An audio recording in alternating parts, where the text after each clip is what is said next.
Guys මගේ නම Harsha Sandaruwan million ගානක් වටන ව්‍යාපාරය බිමටම වැටලා රුපියල් කෝටියකට වැඩි ප්‍රමාණයක ණය ප්‍රමාණයක් ගෙවන්න තියාගෙන ආපහු බින්දුවේ ඉඳන් පටන් ගන්න දඟලන අවුරුදු 29ක කොල්ලෙක්. මම ඔයාලට ඊයේ කිව්වා ඊයේ ප්‍රශ්න වගේක් අහලා තිබ්බා මේ මික්ෂර් බයිට් ස්වීට්ස් වර්ග හදන කම්පැනියක් රුපියල් කෝටියක් වෙනකන් ඇයි ණය ගත්තේ? එච්චර මොනවද කරේ කියලා. මම ඔයාලට ඒතර වීඩියෝ එකේ කිව්වා මේ ෆැක්ටරියට ගිහිල්ලා අපේ සේල්ස් රිපෝට් එක තිබ්බොත් මම ඔයාලට ඒක දාන්නම් කියලා මට හම්බුණා සේල්ස් රිපෝට් එක. මම ඔයාලට පෙන්නන්නම් හැම මාසෙකම අපේ පීක්ම ටයිම් එකේ හැම මාසෙකම අපි කරපු සේල් එක මම ඔයාලට පෙන්නන්නම්. අපි බලමු කොච්චරක් කරලා තියෙනවද කියලා. රයිට් මේ තියෙන්නේ අපේ සේල්ස් රිපෝට් එක. එතකොට මෙතනින් තියෙනවා ඩේට් එක මේ 6 වෙනි මාසෙ මෙතන තියෙන්නේ ගිය අවුරුද්දේ ජූනි මාසෙ ඉඳලා තමයි මේ සේල්ස් රිපෝට් එකේ තියෙන්නේ.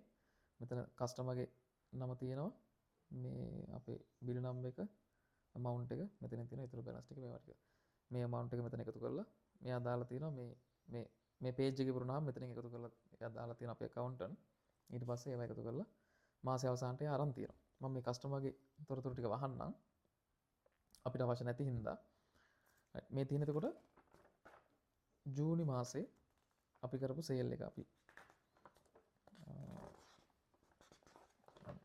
මේකෙත් තියෙනවා මේ තියෙන ජූනි මාසේ අපි ෆැක්ටරියට ගෙනාපු සේල් එක 55,10,730ක් ගෙනල්ලා තියෙනවා ජූනි මාසේ මේ 7 වෙනි මාසේ ජුලයි වල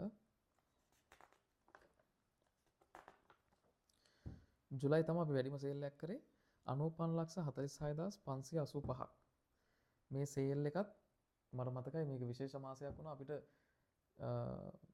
ජූලි මාසේ අපිට ඇවිල්ලා තිබ්බ ඕඩර්ස් ලක්ෂ 103ක හෝ 4ක මට මතක විදියට හැබැයි අපිට යවන්න පුළුවන් උනේ මේ ජූලි 31 වෙනිදාට මේ ප්‍රමාණය විතරයි ඊටු ටික අපි ඊළඟ මාසෙට දාගත්තා ඒ කියන්නේ අපිට හදාගන්න බෑ කැපැසිටි එකක් නැහැ හදන්න ඒ තරම් ඉතින් එහෙම ඕඩර්ස් ආපු මාසයක් මේක ජූලි ඉතින් මේක 8 වෙනි මාසය අගෝස්තු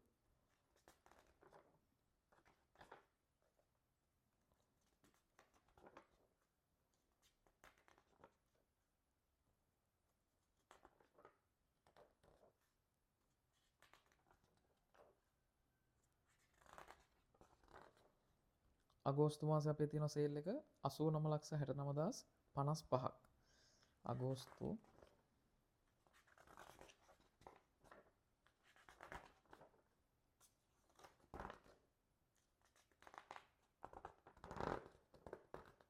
සැප්තැම්බර් වල 81,18,210ක් තියෙනවා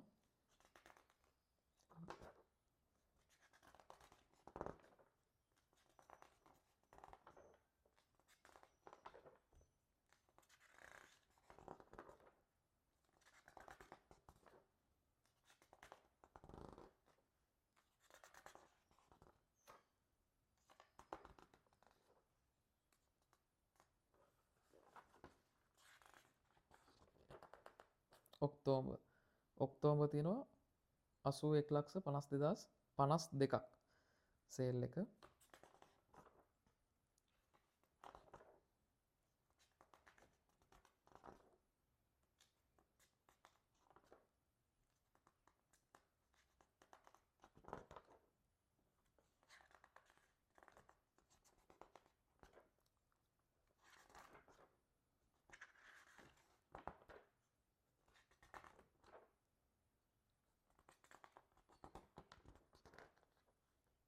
නොවැම්බර් වල 92,79,450ක් මෙතන අපි ගෙනාපු සේල් එක. අපි ළඟ මැෂිනරිස් තිබ්බා. වැඩ කරන්න හොඳ සේවකයෝ ටිකක් හිටියා. හොඳ රෙවිනියු එකක් අපි ගෙනාවා. හොඳ කස්ටමර් බේස් එකක් හිටියා. හැබැයි හැමදේම තියාගෙන ආපහු ව්‍යාපාරේ බිඳුවටම වැටුණා. ඒ වැටෙන්න හේතුව මම ගත්ත මගේ වැරදි තීරණ. ඒක තමයි ප්‍රධානම හේතුව. ඔයාලට මම පෙන්නනවා ආයේ වැරද්ද මම කරන්නේ නැහැ. ඔයාලට මම පෙන්නනවා ආපහු කොහොමද බිඳුවේ ඉඳන් ව්‍යාපාරය ගොඩනගන්න කියලා එකතු වෙලා ඉන්න. එහෙනම් ජය වේවා.